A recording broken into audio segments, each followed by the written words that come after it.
सरकार ने मुझे पाबंद कर रखा है कि 3 बार महीने में मुझे नगर वोट थाने में हाजिरी लगानी है। ये साला ये भी पहला मामला होगा अपने राजस्थान का, तो जिसमें एक मुझे जो चुनाव लड़ता है, एक जनप्रतिनिधि जो जनता की सेवा कर रहा है, उसके बावजूद भी मुझे हाजिरी लगाने के लिए थाने पर आना पड़ता है। आज हाजिरी लगाने आया था और लोगों के लिए लड़ रहा हूँ, संघर्ष कर रहा हूँ। लोगों का इसके भरोसा भी बन रहा है, उम्मीदें बन रही है। अभी मैं बूंदी था, वहाँ भी मैंने बहुत बड़ी बड़ी समस्याएं देखी है और जल्द ही मैं इस देवली उनियारा में और जनता को साथ लेके एक बड़ा आंदोलन की तैयारी कर रहा हूँ।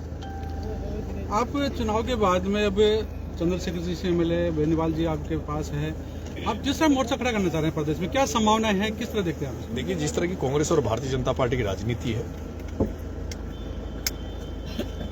दोनों के पास इन्होंने इस तरह गठजोड़ यहाँ राजस्थान में बना रखा है, मिलकर टिकट बांटते हैं और कांग्रेस वाले बीजेपी वालों से मिलकर टिकट लेते हैं, बीजेपी वाले कांग्रेस वाले से। पैसे के धनबल की राजनीति होती है। मैं चाहता हूँ राजस्थान की राजनीति में तीसरा विकल्प बने, ताकि अच्छे लोग राजनीति में आए, जिनको मौका नहीं मिल रहा अभी तक राजनीति में, जो राजनीति अच्छे लोग राजनीति करना चाहते हैं, उनको उस तीसरे विकल्प में जगह मिले।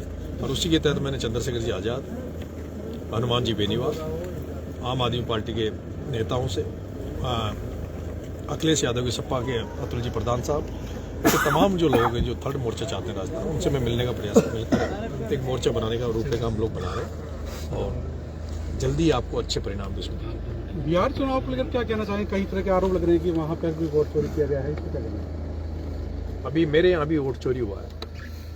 जो बीजेपी ने वहाँ किया वही मेरे यहाँ अभी अंता उपचुनाव में हुआ कि ओम बिरला जो यहाँ बीजेपी का नेता था, लोकसभा स्पीकर भारतीय जनता पार्टी से, उस व्यक्ति ने यहाँ पर प्रमोद जैन भाई जो कांग्रेस का कैंडिडेट था उसकी मदद करी।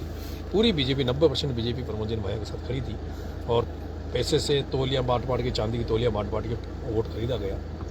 तो ये धनबल का जो प्रयोग जिस तरह से हो रहा है, जिसमें चुनाव आयोग भी कहीं न कहीं संलिप्त है, चुनाव आयोग भी ऐसे लोगों की मदद कर रहा है, वो इस देश के लिए दुर्भाग्यपूर्ण है, लोकतंत्र को खतरा है। चुनाव रिजल्ट के बाद आपने कहा था कि सत्य हार गया और भ्रष्टाचार जीत गया, और यही चेतावनी दी थी बिरला और भाई को, कहते हुए कि इसे मैदान में हराऊंगा।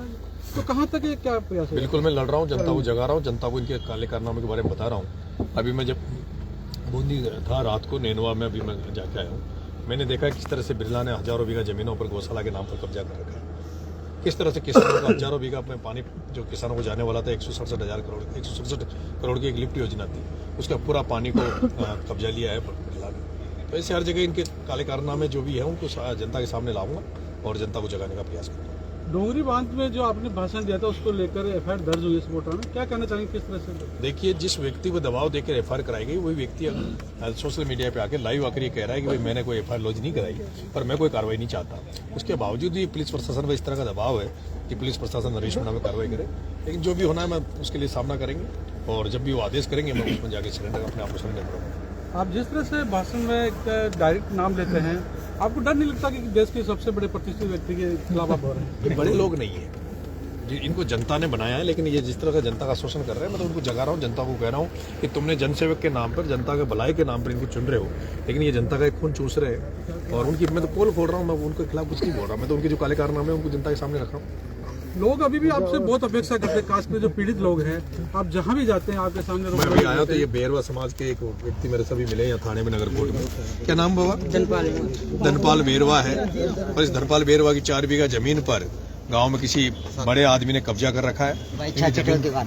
इनकी जमीन छीन रखी। बाबा एक मिनट, बाबा एक मिनट। इनकी जमीन पे कब्जा कर रखा है। अभी ये भी थाने के चक्कर काट